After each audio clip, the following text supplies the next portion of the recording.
what Savius Nicanor, the freedman of Marcus, will deny, the same Savius, called also Posthumius Marcus, will assert. It is reported that, in consequence of some infamy attached to his character, he retired to Sardinia, and there ended his days.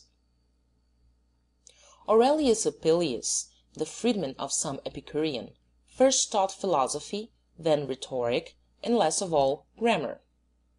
Having closed his school, he followed Rutilius Rufus when he was banished to Asia, and there the two friends grew old together. He also wrote several volumes on a variety of learned topics, 9 books of which he distinguished by the number and names of the 9 Muses, as he says, not without reason, they being the patrons of authors and poets. I observe that its title is given in several indexes by a single letter, but he uses 2 in the heading of a book called Pinax. Marcus Antonius Nifo, free-born native of Gaul, was exposed in his infancy, and afterwards received his freedom from his foster father, and, as some say, was educated at Alexandria, where Dionysius Scytobrachion was his fellow pupil. This, however, I am not very ready to believe, as the times at which they flourished scarcely agree. He is said to have been a man of great genius, of singular memory, well read in Greek as well as Latin, and of a most obliging and agreeable temper, who never haggled about remuneration, but generally left it to the liberality of his scholars. He first taught in the house of Julius Caesar, when the latter was yet but a boy, and afterwards in his own private house. He gave instruction in rhetoric also, teaching the rules of eloquence every day, but declaiming only on festivals. It is said that some very celebrated men frequented his school, and among others Marcus Cicero, during the time he held the praetorship. He wrote a number of works, although he did not live beyond his 50th year. But Ateus, the philologist, says that he left only 2 volumes, De Latino Sermone, and that the other works ascribed to him were composed by his disciples, and were not his, although his name is sometimes to be found in them. Marcus Pompilius Andronicus, a native of Syria, while he professed to be a grammarian, was considered an idle follower of the Epicurean sect, and little qualified to be a master of a school. Finding, therefore, that at Rome not only Antonius Nifo, but even other teachers of less note were preferred to him, he retired to Cumae, where he lived at his ease. And, though he wrote several books, he was so needy and reduced to such straits as to be compelled to sell that excellent little work of his, the Index to the Annals, for 16,000 sesterces. Orbilius had informed us that he redeemed this work from the oblivion into which it had fallen, and took care to have it published with the author's name. Orbilius Papillus of Beneventum, being left an orphan by the death of his parents, who both fell a sacrifice to the plots of their enemies on the same day, acted at first as apparitor to the magistrates.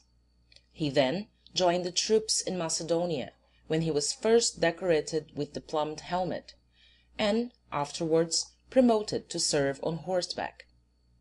Having completed his military service, he resumed his studies, which he had pursued with no small diligence from his youth upwards, and, having been a professor for a long period in his own country, at last, during the consulship of Cicero, made his way to Rome, where he taught with more reputation than profit.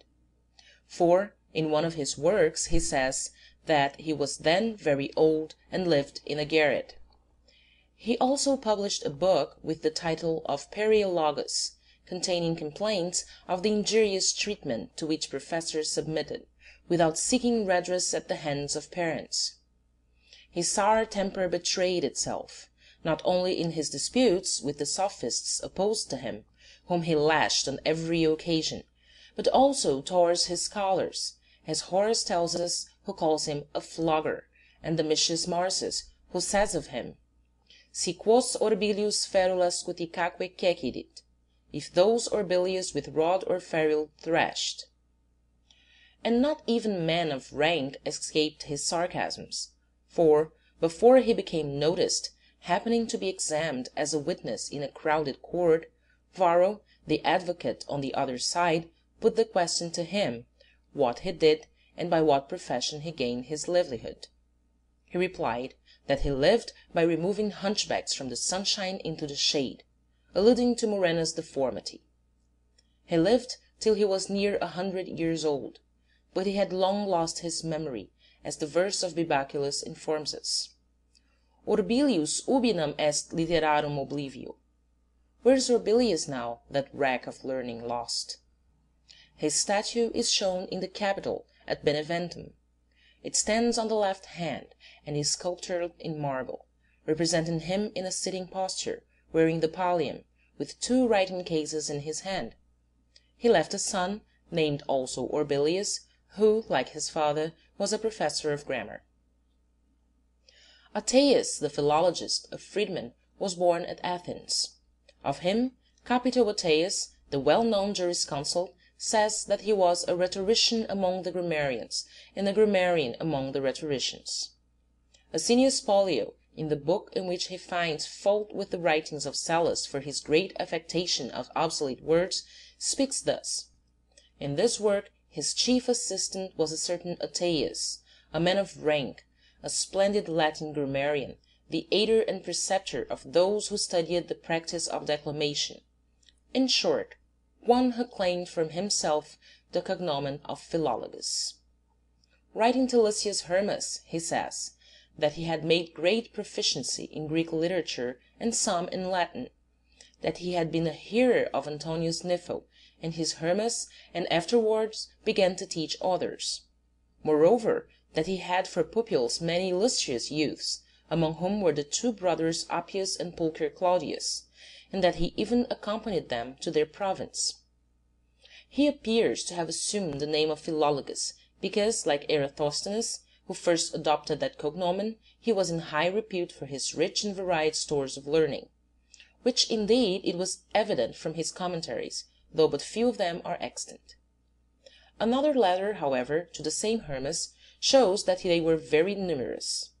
Remember, it says, to recommend generally our extracts, which we have collected, as you know, of all kinds, into 800 books.